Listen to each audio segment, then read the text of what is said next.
निवडणूक आयोगानं आता एक पाडू नावाचं नवीन मशीन आणलंय. प्रिंटिंग ऑक्झिलरी डिस्प्ले युनिट हे मशीनचं नाव आहे. ते उद्या सगळीकडे ठेवलं जाणार आहे. ईव्हीएम बंद पडलं तर हे मशीन वापरलं जाणार आहे. पण याबाबत कोणतीही माहिती निवडणूक आयोगानं दिली नव्हती.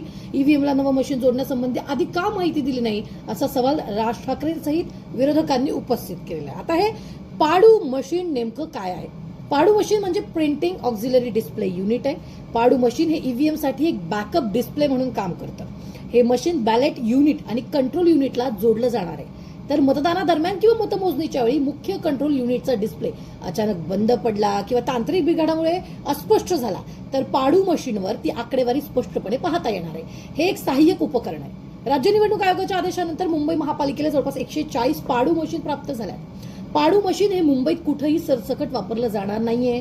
अपवादात्मक इमर्जन्सी असेल तरच पाडू मशीन वापरलं जाईल अशी माहिती मुंबई महानगरपालिकेकडून देण्यात आली आहे. तर ईव्हीएम मशीनला बॅकअप म्हणून हे मशीन गरज पडली तर वापरलं जाईल असं स्पष्टीकरण यावेळी गगराणींनी दिलेलं आहे. मात्र विरोधकांनी अनेक सवाल आता या निमित्तानं उपस्थित केलेले आहेत.